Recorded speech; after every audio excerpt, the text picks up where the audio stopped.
저는 문재인 요즘 전 대표가 이런 발언들을 보면 굉장히 마음에 들어요. 왜 그러냐면 내용을 봐야 돼요. 내용을. 그러니까 예산도 줄일 뿐만 아니라 국민과 함께하는 어쨌든 개헌을 갖고 싶다라는 게 주된 목적이고, 그다음에 이 내용을 보면 굉장히 재밌습니다. 중앙에 집중화된 고난과 예산을 지방에 분산해서 연방제 수준에 가까운 자발적 분권형 형태를 만들겠다. 이건요 균형 개발하고 비슷한 겁니다. 제가 가장 원하는 겁니다. 제가 우리 방송 3년 동안 지금 지자체를 살려야 되고 지자체 특성화 이 깊게 얘기를 제가 했을 겁니다. 창조사회에서는요, 그러니까 글로벌하고 맞물려 있기 때문에 여기에서 봐서 일자리와 새로운 창조사회가 창조물들이 나오는 거거든요. 그러면 지자체에 자유롭게 지자체 특성에 맞게 자유롭게 문화가 발전할 수 하도록 하는 것이 바로 문화 융성이거든요. 그런데 이 돈이 없단 말이에요. A라는 예를 들면 성남에서 이재명이 뭐 하려고 하면 계속 중앙부처에서 꼬투리 잡고 소송 걸고 지랄을 했잖아요. 그거 말고 중앙이 80% 세수를 걷어서 60%를 지방자치하는 데가 써요. 그러지 말고 아예 6대 4나 5대 5로 그냥 지방 자체적으로 세입 세출을 맞게 만들어 주고요. 부족한 구, 재정 자립도가 30% 미만인 구는 국가가 벌어들인 돈을 채워주면 되는 거예요. 그러면 국가가 훨씬 더 부각되고 더더욱이 중소기업이나 중소상인들이 발전한단 말이에요. 굉장히 좋은 아이디어예요. 민주주의의 발전 단계에서 대표자를 우리가 뽑는 대의 정치에서 조금 더 발전한 복지잖아요. 그런데 그렇죠. 복지로 가장 확실하게 가는 방법이 지자체입니다. 맞습니다. 지방자치가 활성화되면 복지가 활성화될 수밖에 없는 그 상태인 거고, 어쨌건 내년 지방선거 때 개헌 국민투표 하면 된다. 그 사이에 정치권은 활발하게 개헌 이야기 해라. 지금 당장 대선 이전에는 개헌하기 사실상 힘들다. 정치하는 사람들이 누구나 다 하는 얘기잖아요. 여기서 지금 개헌할 수 없다. 근데 이런 측면이 있거든요. 국회에서 개헌특위라는 걸 지금 만들어 놓고 연구를 하고 있어요. 거의 다 답이 나왔다는 네. 이야기가 있어요. 근데 거기서는 이제 근데 지금 문재인이 후보로 있는 19대 대통령 때 영향을 받는 게 아니고 그 다음 선거 때에 대한 이야기인데, 지들끼리 개헌을 매개로 해가지고 문재인을 흔들어 보려다가 지금 반기문 꼬그라지고 이 상태이거든요. 어쨌든 간에 계속 아직도 개헌 얘기가 나오고, 어디 자리 가면은 개헌 어떻게 생각하십니까 물어보면 이제 문재인의 답은 이런 건데요. 최근에 혹시 문재인 대표 나오는 썰전 보셨어요? 보신 분? 그 프로그램을 나중에 재방송을 하면 꼭 보시기 바라는 게, 정치 예능이기 때문에 계속 편집을 해가지고 스피디하게 만든 것도 있지만 굉장히 워딩들이 있잖아요. 지난 5년 전에 문재인과는 완전히 다르더만요. 선입견 갖지 말고 한번 들어보시면은 연구를 많이 한 게 바로 답이 나와요. 어떤 질문에 대해서 이렇게 두루뭉술이 넘어가는 게 아니라 굉장히 디테일한 팩트들을 꽂아주고요. 전원책이 완전히 얼굴 빨개지면서 그 동화되는 그런 모습 봤기 때문에 한번 못 보신 분들은 문재인 대표 나오는 썰전 한번 꼭 보시기 바라고요. 곧 이재명 시장이나 다른 정치 주자들도 나온다라고 예고가 하는 거 보니까 그거 되게 재밌더만요. 정치가 예능처럼 재밌다는 거를 바로 그 방송에서 보여주는 거 꼭 한번 보시기 바라고요. 자, 이재명 시장 이야기를 한번 해볼게요. 이재명 시장은 이런 모습이지, 사실은 이재명한테 바라는 모습은 이런 게 아닐까 싶어요. 삼성 사옥 앞에 갔어요. 11일 날. 그리고 이재용 구속으로 외쳤습니다. 부당 이익을 환수하자고 외쳤는데, 대선 주자 정도 되면 이 정도 돼야지. 박수 한번 보내줍시다. 뭐 꼭. 진짜 보내줘야 돼요. 왜 그러냐면 이 말을 또 어디서 했냐면 헌재 앞에서 하셨어요. 그러니까. 네. 제가 거기 라이브를 했는데 정말 그 미친 듯이 마치 진짜 노무현 대통령 보는 것 같았어요. 솔직히 말하면. 그러니까 재벌 개혁에 대해서 이렇게까지 얘기하는 그런 정치인은 사실 이재명밖에 없지 않는가라는 생각이 드는 거죠. 확실하게 재벌 개혁의 당위성과 의지를 이제 보여주고 있는 건데, 이런 것이 다른 후보들과의 어떤 차별점이라고 할 수 있죠. 그러니까 녹색당, 정의당, 노동당의 의제를 다 이재명이 가져가 버리는 꼴이 됐어요 지금. 솔직히 말하면. 그렇죠. 굉장히 강력한 주장들을 하시더라고요. 그리고 그 지지자분들도 상당했습니다. 정말 연호를 외치는데요. 정말. 이번에 그런 것도 있었잖아요. 만약에 이 탄핵이 기각이 되게 되면 자기는 모든 것을 내려놓고 이 정권 퇴진 운동으로 간다. 나는 그런 이야기도, 정말 그런 상황이 오면 난세에 이제 이재명에게 이제 어떤 주어지는 새로운 어떤 역사적 미션이 그렇게 흘러가게 될지도 모르겠다라는 생각도 들더라고요. 그러니까 키워드를 걷고 한번 얘기를 해봅시다. 재벌들이 1위부터 100위까지 재벌들이 부당 이익만 환수해도요. 전 복지국가 가능하다고 봐요. 아니 지금 우리는 이건희가 살았는지 죽었는지 잘 몰라요. 그런 상태로 1년 동안 받은 배당의 액수가 몇 천억의 수준이에요. 그렇죠.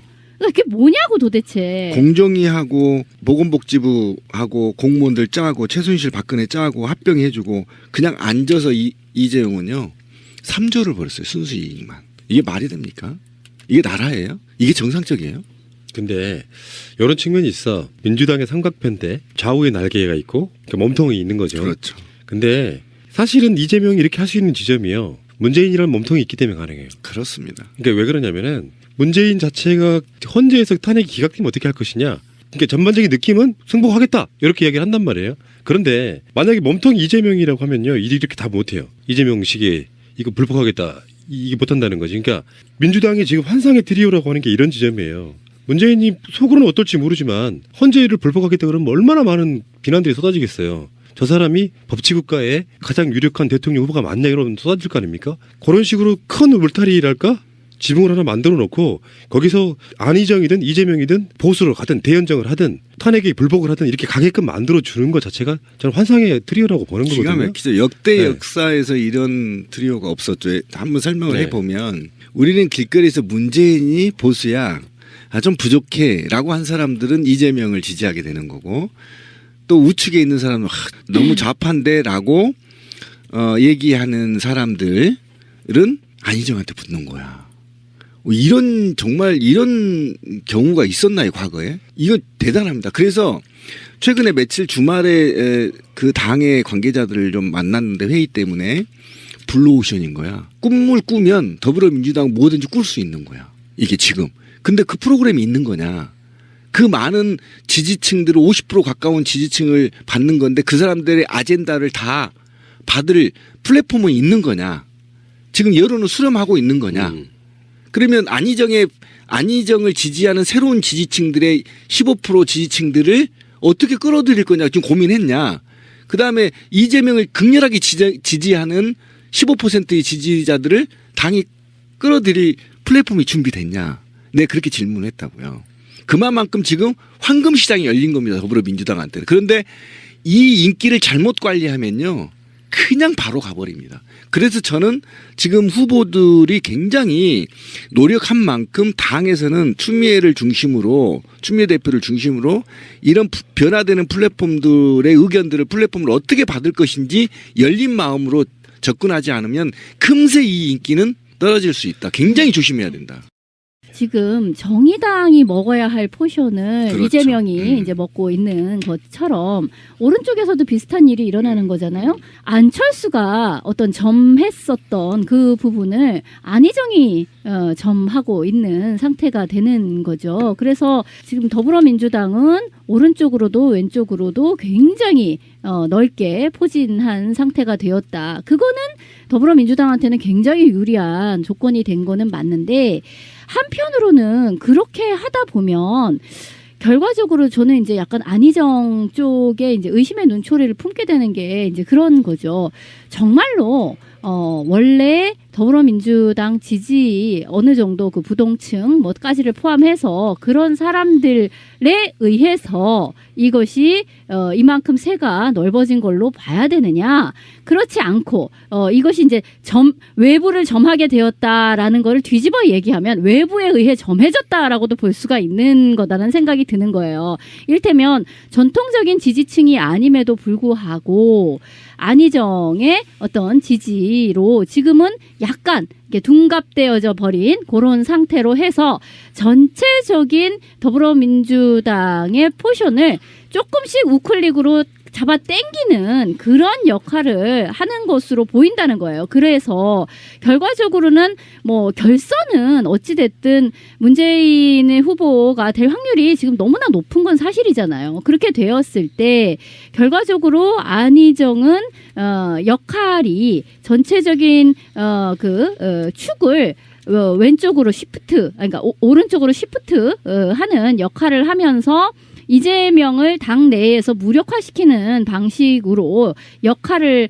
하는 것인데 그것이 전통적인 더불어민주당 지지층 내에서 일어나는 일이라기보다는 뭔가 그 외부적인 어떤 힘에 의해서 그렇게 되고 있는 것은 아닌가라는 생각이 들어요. 아무리 그렇다고 치더라도 물론 뭐 외연을 넓히기 위해서 저쪽 층에 마음에 들 수 있는 얘기들을 꺼내놓는 거는 뭐 전략상으로 이해는 갑니다만 사실 솔직히 개인적으로 안희정 지사의 최근에 있었던 지나치다 싶을 정도로 과거 행위는 솔직히 마음에 들질 않습니다. 발언이나 그렇라든지 지금 쉽게 말하면 착한 애들이랑 좋은 애들이랑 어울려야 되는데 만나고 다니는 친구들이 못된 애들밖에 없어 보니까 그래서 조금 걱정스러워요. 이 사람의 행보에 대해서는. 이런 식의 연정이 아니라 야합이라고밖에 받아들일 수 없는 거지. 국민들이 척결하기를 바라는 세력하고도 연정을 할 수 있다. 또 걔들하고도 손을 잡는 듯한 모습을 보여준다고 하면 이건 사실상 앞으로의 민주당의 정체성이라든지 문재인에 대한 어떤 지지층에 대한 심각한 또 부정적인 요소로 작용하지 않는 걱정이. 그러니까 제가 한번 분석 한번 해볼게요. 지금 예를 들어서 새누리당이 갖고 있던 2분의 1의 지지가 쭉 밀려서 한 15% 정도로 밀려 있는 거잖아요. 네. 전체 판에서. 근데 민주당의 3인방 빅3가 그 판에서 완전히 주도를 하고 가요. 지지율 합쳐놓으면 뭐 60%가 넘어간다고 예, 하니까 넘어갑니다. 그걸로 쭉 갖고 가면 어떤 효과가 있냐면은 속지 마십시오. 제가 봤을 땐 그렇게 생각해요. 안희정 지사가 저들이랑 야합하려고 한다는 그런 차원보다는 제 생각은 그래요.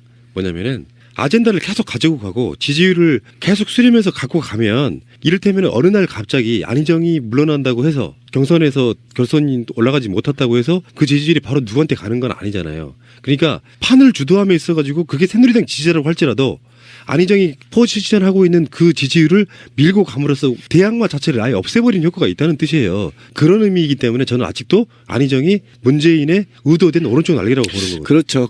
바로 그 부분입니다. 그러니까 제가 전자 얘기했던 게 바로 그 부분이야. 새롭게 좌측에서 우측에서 몰려드는 더불어민주당이 우호적으로 생각을 하려고 지금 이재명과 안희정을 지지하려고 따라다닌 사람들을 당이 어떻게 당의 정체성 지금까지 쭉 내려온 정체성도 어떻게 홍보하고 나의 당 지지층으로 끌어들일 거냐의 문제. 그러니까 내부 경선을 아름답게 해서 떨어져도 안희정과 이재명이 떨어지고 누가 떨어져든 이 지지층들이 남아있을 땐 플랫폼이 있냐고 제가 물어봤던 게 그 대목인데요.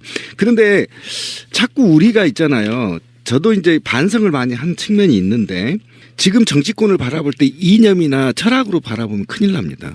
예, 그 사람은 정치 분석 못하는 거예요. 지금은 굉장히 좌파적이고 공산적인 정책을 새누리당도 할 수 있고요. 더불어민주당도 할 수 있어요.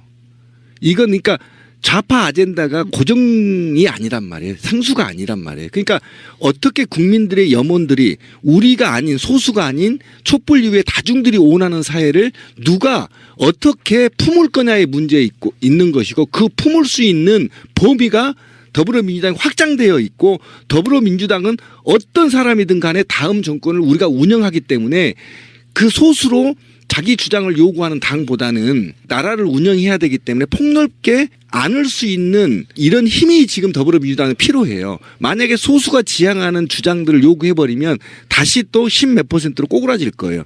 그러니까 더불어민주당 지금 포지션에서 굉장히 폭넓게 가져야만 당선되고 나서 무엇을 고치더라도 안의 헤게모니를 좌측의 5% 우측의 5%가 수권 정당인 더불어민주당의 정책을 흔든다고요? 못 흔듭니다. 네, 저도 한번 흔들어 봤는데 절대 못 흔듭니다. 그러니까 걱정하지 마십시오. 안희정이 말하는 대연정은 어떤 의미에서 보면은 안희정과 이재명과 문재인의 연정일 수도 있습니다.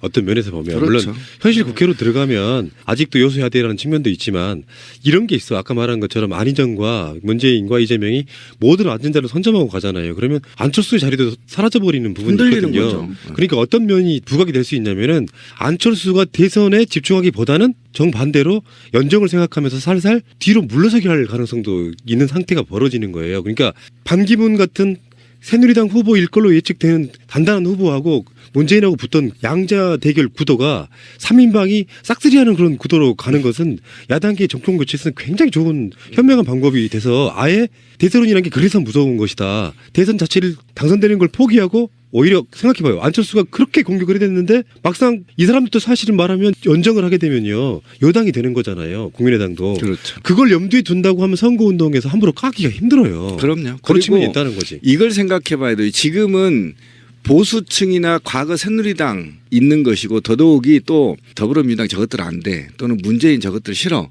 라고 하는 사람들이 황교안을 적자로 보고 있는 거 아닙니까? 황교안이 적은 수치가 아니에요. 14%가 황교안이 출마를 못할 경우에는 그 14%가 누구한테 갈 거냐 한번 고민해 보세요. 뭐 유승민에게 가거나 그렇겠죠. 근데 유승민한테 안 가고 있잖아요. 지금 황교안이 지지율이 빠지고 있어요. 10% 초반대로. 그런데 유승민이가 올라가지가 않아요. 지지도가. 왜 그런지 아세요? 집권 불가능하기 때문에 안 주는 겁니다. 그래서 제가 새누리당과 바른정당은 소멸을 내린 과정이다. 어디론가 흡수될 거다. 아니면 이들이 새로운 모습으로 갖고 다른 그릇에 담아야 된다. 그런데 우리가 너무 이쪽에 있기 때문에 모르는데 실제 현장에서 가보면 어떤 얘기를 하냐면요.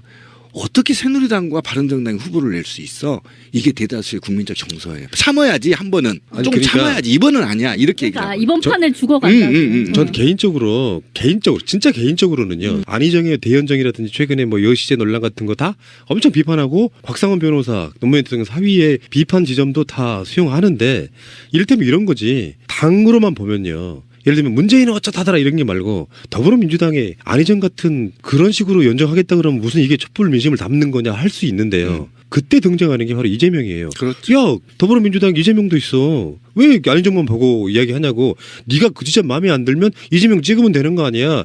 이런 식으로 비판 지점이 없어져 버렸어요. 이 상황 자체 당으로만 보면은. 그러니까 이렇게 짧게 설명하면 사드 하나로 얘기를 해보자고요. 거침없이 안희정은 오케이 해버렸어. 그랬더니 누가 죽냐면요. 유승민이 아니 더불어민주당에서 사드 찬성론이 있네 이렇게 되는 겁니다. 그다음에 우측에 아니 좌측에 나 반대야 무조건 폐기해야 돼 한 게 정의당 이하 주장하는 사람들이 담아버린 거잖아요. 죽어버리는 겁니다. 이게 굉장히 있잖아요. 블랙홀 같은 거예요. 아니, 근데 굉장히 좋은데 그냥 이 지금 봤을 땐 좋잖아요. 이를테면 재래시장을 싹쓸이하고 있는 뭐 이마트 같은 어떤 그런 상태인 거잖아요. 근데 굉장히 좋기는 한데 문제는 그 이후가 중요하다는 생각이 드는 거예요. 정말로 저는 이제 신배님하고 좀 달라지는 지점이 거기에 있는 건데 이를테면 지난번에도 아니 누가 되든지 간에 그 큰 차이 없다. 결과적으로는 큰 차이 없다. 이렇게 말씀을 하셨잖아요. 왜냐하면 정치인이 무엇을 한다기보다는 결과적으로는 이 어떤 시민들의 힘에 의해 가지고 뭔가가 바뀐다면 결국 그렇게 바뀌어야 하기 때문에라고 말씀을 하셨지만 자, 그 재래시장 다 깔아뭉개고 이마트가 들어섰어요. 들어섰는데 그 이후에 이제 좌우 스펙트럼이 굉장히 넓게 포괄된 형태에서 그래도 가운데에 가장 높은 그 수위를 점하는 문재인이 됐다 칩시다. 그런데 그 이후에 무엇인가를 결정해야 되잖아요. 근데 결정할 때마다 자, 사드 어떻게 할게요? 라고 하면 가부간의 결단을 내야 되잖아요. 예스야 노야 하는 상황이 올 거 아니에요. 그런데 문재인이 그동안 가지고 있었던 나는 안희정보다는 왼쪽이고 이재명보다는 오른쪽이지라고 했던 그 포지션 하에서 사실은 아무것도 결정하기 매우 힘든 상태 내지는 지지자들은 이쪽에서도 사기당했다고 얘기하고 저쪽에서도 사기당했다라고 얘기하는 그런 사태가 왔을 때 아니야 서로 사기당했다는 생각하지 말고 우리 다독다독 가세라고 잘 다독여지면 다행이지만 그렇지 않은 경우까지를 생각해 봐야 된다는 거예요. 그러니까 외연 확장은 매우 뭐 좋은 일이기는 하나 그러한 캐패시티가 과연 그 안에 있는가 또는 그 안에 승복이 가능할 정도의 민주적인 시스템이 잘 마련되어 있는가라는 그 문제가 발생할 수 있다는 거죠. 그러니까 이런 건 있어요. 사실상 결승이라고 하는 더불어민주당 경선을 끝냈어. 그러면 그 선대본부를 어떻게 만들겠습니까? 문재인 성향으로 보면요. 지금 현재 경선 준비팀들도 거의 친문을 배제한 상태에서 핵심 몇 명만 들어가고 나머지 다 외연 확장이거든요. 예, 맞아요. 그러면 선대본부 구성에서부터 이번에 더군다나 인수위도 없어요.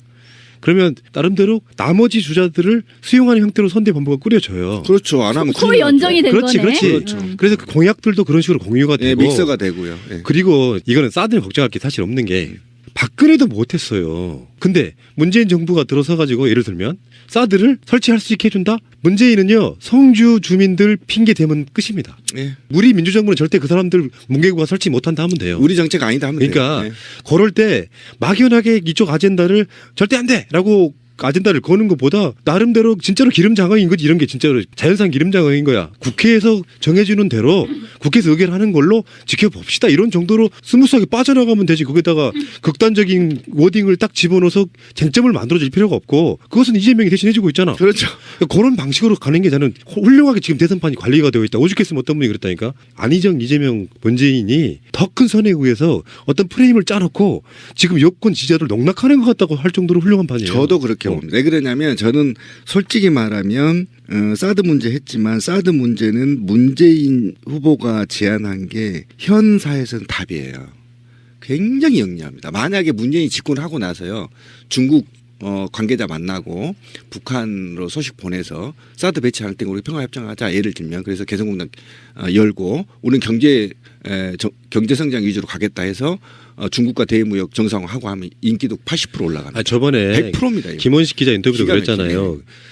트럼프는 그거 받아줄 사람이다. 자기 국익을 위해서. 그러면 우리가 북한에 관련해 갖고 미국한테 적당한 이익하고 사드를 굳이 이념적으로 배치할 이유가 없고요. 그러니까 지금 이념적인 아니 그러니까 박근혜도 성주 그 민심 때문에 이거 설치 못하고 지금 물러가는 거를 문재인이 만약에 대통령 되면 그걸 어떻게 사드를 설치합니까? 그러니까 그거는 계산해 보면 그렇게 빠져나가서 아예 서로 간의 논박 자체를 없애는 게 하여튼 훌륭한 수라고 보는 거고 그렇게 문재인이 해주고 있기 때문에 이재명의 자리가 생기는 거예요. 사드 절대 반대라고 외쳐주는 자리가 생기는 거라고. 그렇죠. 그러니까 그리고 환상에 들여놓고 말하는 거야. 그리고 다음에 이제 적자 싸움이 도래되는 겁니다. 여기서 지금 사실은 어떻게 보면 안희정과 이재명은 다음에 중원을 차지하기 위한 어떻게 보면 자기 포지션을 차지고 있다 이런 겁니다. 한 명 더 계시죠. 박원순 굉장히, 시장도 있고. 박원순 시장도 있고 굉장히 지금 나는 차차기가 더 재밌을 것 같다. 네, 저도 그렇게 생각해요. 거기에서 이미 포석을 던져놓고 있기 때문에 이 상황에서는 제가 볼 때 안희정이 돌풍을 일으키지 않는 한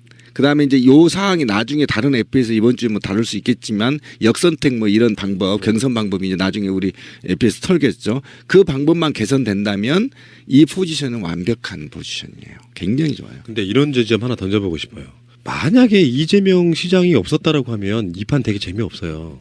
오락적 의미의 재미가 아니라 판을 읽는 의미에 있어서 만약에 더불어민주당 이재명이 포지션하지 않았다면 지금 제가 봤을 때요 문재인 지지율도 떨어져 있습니다. 그러니까 맞아요. 같이 가는 의미를 모르시는 분들이 그냥 서로 간에 워딩 갖고 싸우시는데 이재명 시장의 지점은 굉장히 훌륭한 지점이라고 봐요. 그러니까 저 사람을 떨어뜨리기 위해서 우리가 막 그 사람의 사적인 어떤 걸 막 끄집어내서 공격하기보다는 같은 당의 이론으로서 감싸 안고 가지 않으면 나중에 정말 최악의 결과가 나올 수도 있다. 난 그렇게 생각하거든요. 저는 이제 여기서 조금만 더 문재인이나 뭐 좀 그 더불어민주당이 좀 욕심을 부린다면 소수당이 있잖아요. 녹색당이나 노동당, 정의당은 이제 의원 수가 있기 때문에 정책 연대 같은 MOU를 좀 체결했으면 좋겠어요. 복지국가 소사이어티 복지국가당인가요? 거기도 그렇고 민중연합당도 그렇고 노동당도 그렇고 정의당도 그렇고 그들의 아젠다들을 이행하겠다는 이런 이행 약속 같은 거라도 좀 했으면 당에서 좋겠다. 그러면 정말 이제 새로운 21세기 새로운 당의 새로운 모습으로 만들어질 수 있어요. 그게 바로 좌로부터 연정이고 우는 또 우대로 가는 거고 그래야 이게 시너지 효과가 있지 않겠나라는 생각을 자주 해봤어요. 근데 만약에 저는 이제 그건 굉장히 좋은 거죠. 그러니까 이렇게 하는 바람에 오른쪽 그러니까 지금 바른정당이니 뭐니 하는 이런 쪽이 점점 찌그러들고 이쪽까지를 흡수하면서 아주 극우만 이쪽에 오른쪽에 조금 남고 서서히 오른쪽과 왼쪽을 전부 차지하면서 이 안에서 어떤 정책적인 이야기가 당 내에서 굉장히 민주적으로 발흥되고 그 안에서 어떤 토론이 이루어지고 이런 식으로 되면 아이고야 이건 무슨 100년 정당 가겠네 그렇지. 같은 생각도 드는 거죠. 그러니까 굉장히 좋은 일이에요. 그러니까 노무현 대통령 시절에 어쨌든 소수당들이 활동하기가 매우 좋았고 저희들이 민주노동당 시절 때부터 테스트를 현장에서 해봤거든요. 그러니까 정권 교체 후에 일단 상식이 통하는 사회를 좀 만들어 놓고 그러고 나서 지금 소수정당 미래정당 우리가 말하던 복지국가로 만들어야 되기 되기 때문에 그다음에 환경 생태 국가를 만들어야 되고 노동 국가를 만들어야 되니까 이들의 실험대를 만들어 주는 거죠. 그 MOU를 체결해서 예를 들면 어느 지자체장을 뭐라 그러죠 이렇게 지자체 같은 경우를 소수당에 배분하거나 이래서 거기서 테스트를 해보는 거죠. 이것들이 얼마만큼 국민들 의식 수준이 올라가고 있는 건지 그러면서 정치적으로 합의를 만들어낸다면 정말 제가 볼 때는 영구 집권 가능해요. 좋은 방향으로 이해하도록 노력해야 될 것 같습니다. 뭐 여러분들 말씀 들어보니까 물론 걱정스러운 부분이 있지만 이거는 역대 우리나라에 없었던 최고의 드림팀 같은 느낌이 있어요. 그러니까 축구로 말하자면 가운데 볼 배급 잘하고 결정력 있는 황선홍을 세워놓고 파괴력 있는 코뿔소 고정훈을 링카로 세워놓고 이쪽에는 굳은 일 도맡아서 한 김남일 같은 애를 세워놓고 있는 듯한 느낌은 들어요. 근데 요는 뭐냐면 이 3인 3색이 나중에 정말 자연스럽게 잘 어우러지면서 특별한 파열음 없이 정상적으로 융합될 수 있는 과정을 경선 안에서 보여줘야 그게 완성이 되지. 그렇죠. 이게 이제 인신공격으로 막 넘어가고 뭐 사과해라 막 법정 소송한다 막 이런 식으로 가는 모습을 보이면 또 구태의 정치로 오해받을 수 있는 절대 게 그럴 있단 리 없을 말이죠. 것인 게 제가 들은 바에 의하면은 팬들도요 지금 과열된 거를 좀 자제하고 예, 그렇습니다. 서로 안고 가자는 분위기가 있고요. 이번에 그 촛불 광장에서 문재인 대표하고 둘이 이렇게 무슨 감기약인지 뭔지 모르겠어요. 쌍화탕인지 뭔지 이렇게 나눠 마시고 촛불도 이렇게 나눠 들고 하는 거 보면서 정말 좋아 보였고요. 그 모습들 갖고 절대 민주주의는 어느 한쪽만 갖고 절대 갈 수가 없는 것이고요. 그게 잘 생각해 보면 그렇잖아요. 만약에 이재명이 없었다면 진보 정당들이 더불어민주당 후보를 지지할 수 있었을까? 뭔가 좀 부족했잖아 느낌적으로. 부족했죠. 근데 정반대로 문재인 대표가 나름 북풍 같은 거 그런 논란을 잘 막아준 측면이 있어서 확 무너지지 않은 측면도 있거든요. 그렇죠. 그러니까 제가 봤을 때는 진짜 준비된 대통령이라고 하는 게 정책이 준비된 게 아니고 상황들에 대해서 정말로 준비된 기름장어처럼 잘 빠져나가는 것도 능력이라고 보고요. 맞죠. 요거를 선명하지 않다고 공격할 것이 아니라 이재명이 됐든 문재인이 됐든 안희정이 됐든 대통령이 누가 됐어. 근데 이 촛불 민의를 갖고 우리가 다른 에피소드에서 그 인터뷰한 분들도 있잖아요. 그런 분들처럼 그런 민의를 쌩까고 갈 수 있다? 문재인이 되든 이재명이 되든 안희정이 되든 정치하는 개혁 수준은 비슷할 것이다고. 선거판에 던진 아젠다는 되게 각색처럼 보이지만 실제로 문재인 대표 공약을 보면요. 몇 개 제외하고는 심한 경우는 이재명보다 더 진보적인 것도 있어요. 그러니까 그들이 생각하는 게 촛불의 민심이라는 게 있는데 그 민심을 전혀 담지 않고 공약을 걸고 그 공약대로 정부를 꾸린다는 건 사실상 불가능하다고 보고요. 맞아요. 그냥 정치 시즌에 있어서 자기들끼리 차별을 해보려고 엄청 노력하는 건데 사실 들어가 보면 다 똑같은 거다라고 저는 봐요. 근데 맞아요. 그런 아젠다 갖고 서로 싸우는 건 바람직하지만 쌈박질은 감정적으로 하지 마라. 그것만 우리가 하나 지켜보고 이미 쌈박질은 끝났고요. 그러니까 더불어민주당이 이렇게 갈 수밖에 없는 필연이 있었어요. 필리버스트를 통해서 유입됐잖아요. 이 권리당원들을 무시하지 마세요. 이 굉장히 젊은 층이고 깨어있는 사람들이에요. 권리당원들이 곳곳에서 활동하고 있어요. 정말 저도 이번에 시민의원 하면서 이분들의 활동이 얼마나 무서운지를 알았어요. 아래로부터 완벽하게 지금 움직이고 있다라는 거예요. 이 30만들이. 이런 사람들을 믿고 누가 됐든 간에 저도 권 PD처럼 이 촛불 민심을 반할 수는 없다. 만약에 반하면 그 촛불보다 더 무섭게 짱돌 맞을 거다. 똑같아. 네, 똑같게 될 거다. 되는 거예요. 네. 그러니까 촛불을 나와보시면 알겠지만 주말에 있잖아요. 청운동에서 헌재로 이렇게 행진을 했잖아요. 근데 잠시 음악이 꺼진 상태가 있었어요. 근데 그게 소름이 돋을 만큼 무섭더라고요. 터벅터벅 촛불 들고 걸어가는데 조용히. 발자국 소리만. 더 와, 무섭지. 예, 원래 너무 그렇지. 무서워. 이 민중이 어디로 튈지 진짜예요. 이게 더불어민주당이요? 지금요? 박살날 수가 있습니다. 한 방에. 그러니까 이거를 문재인은 안희정 누구든 다 알고 있단 말이에요. 당 관계자들 다 알고 있어. 이 화살이 만약에 더불어민주당이 갔다. 그렇지. 그럼 죽는 겁니다. 이게 다. 파도를 타고 여기까지 쓸려서 잘 파도 타게 하면서 지금 세 팔을 가고 있는데 거기서 감히 스스로 뒤로 돌아서 맞받아칠 생각을 한다는 건 그러니까- 정치적인 상황인 거지. 안희정의 주장은 저 우파들을 갖고 노는 거예요. 난 그 맛이 있더라고 또 안희정이.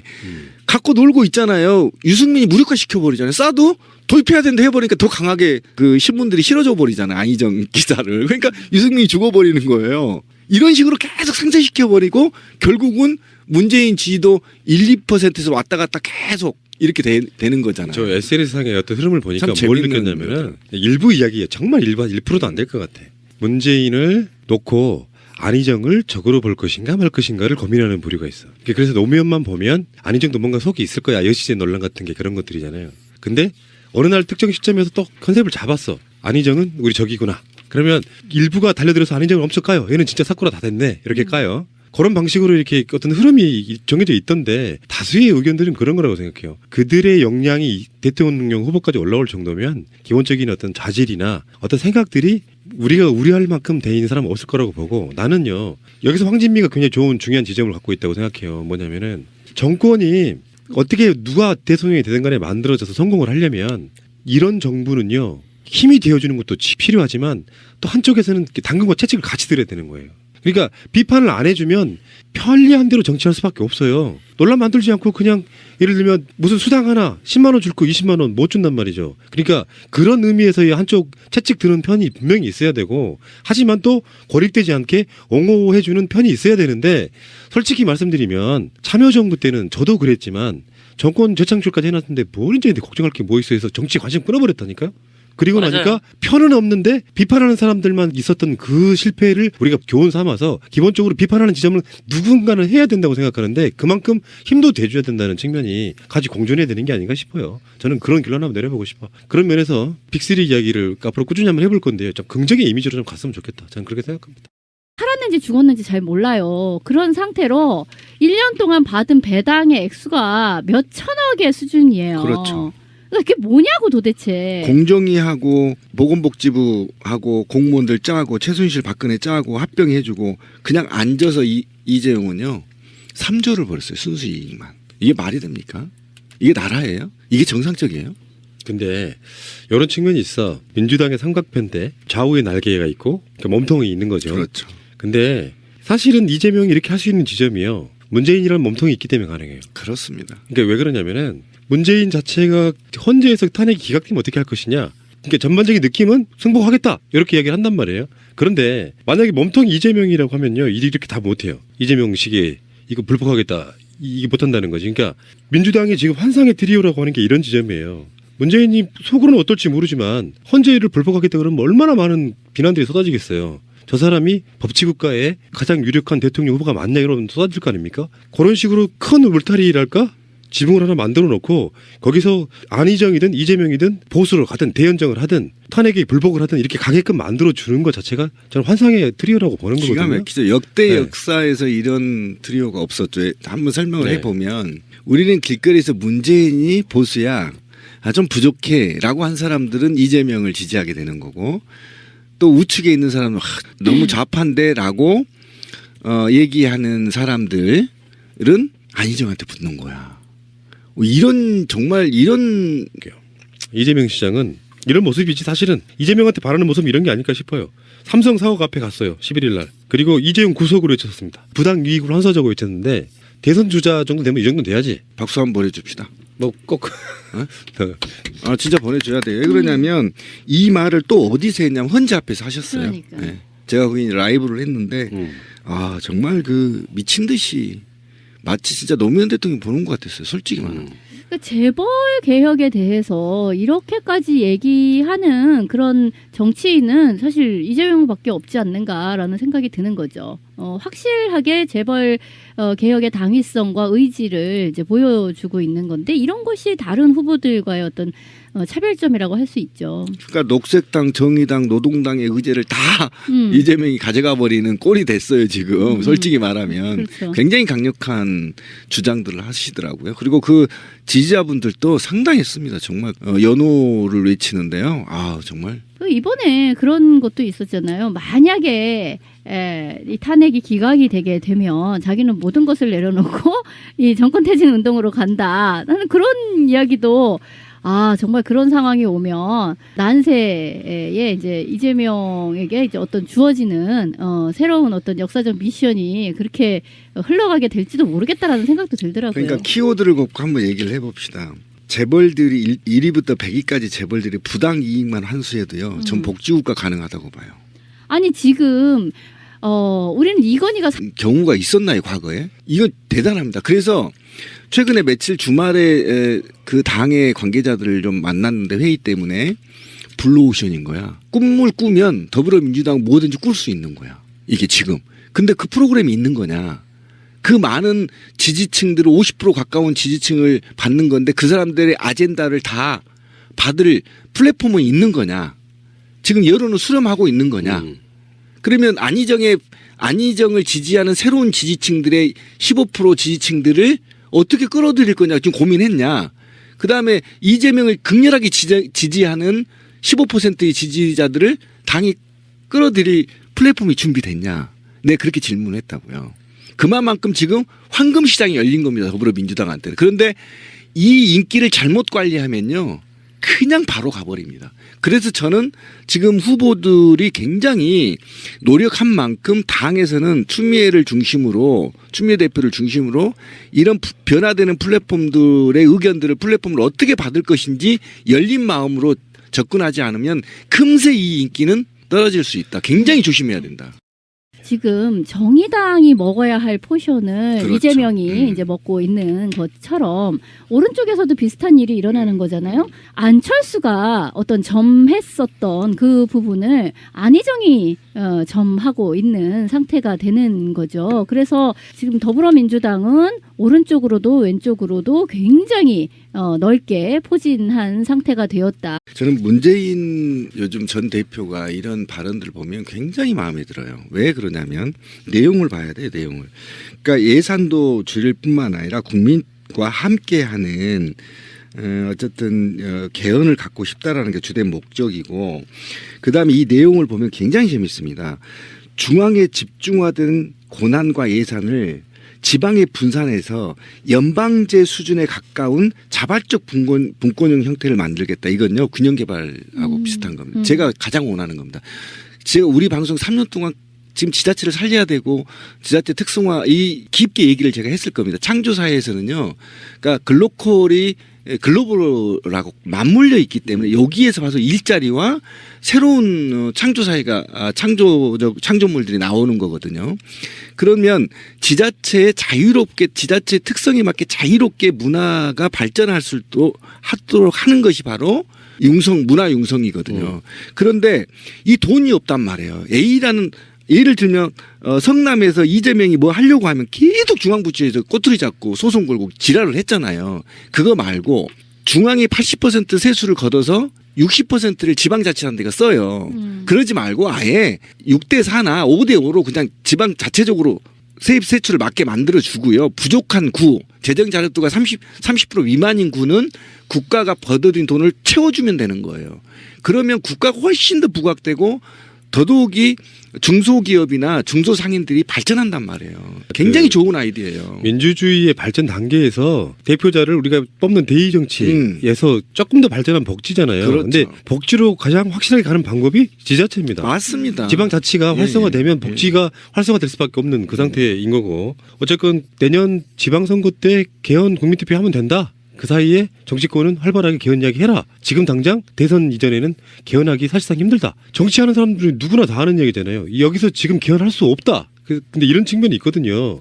국회에서 개헌특위라는 걸 지금 만들어 놓고 연구를 하고 있어요. 거의 다 답이 나왔다는 네. 이야기가 있어요. 근데 거기서는 이제 근데 지금 문재인이 후보로 있는 19대 대통령 때 영향을 받는 게 아니고 그 다음 선거 때에 대한 이야기인데 지들끼리 개헌을 매개로 해가지고 문재인을 흔들어 보려다가 지금 반기문 꼬그라지고 이 상태이거든요. 어쨌든 간에 계속 아직도 개헌 얘기가 나오고 어디 자리 가면은 개헌 어떻게 생각하십니까? 물어보면 이제 문재인의 답은 이런 건데요. 최근에 혹시 문재인 대표 나오는 썰전 보셨어요? 보신 분? 그 프로그램을 나중에 재방송을 하면 꼭 보시기 바라는 게 정치 예능이기 때문에 계속 편집을 해가지고 스피디하게 만든 것도 있지만 굉장히 워딩들이 있잖아요. 지난 5년 전에 문재인과는 완전히 다르더만요.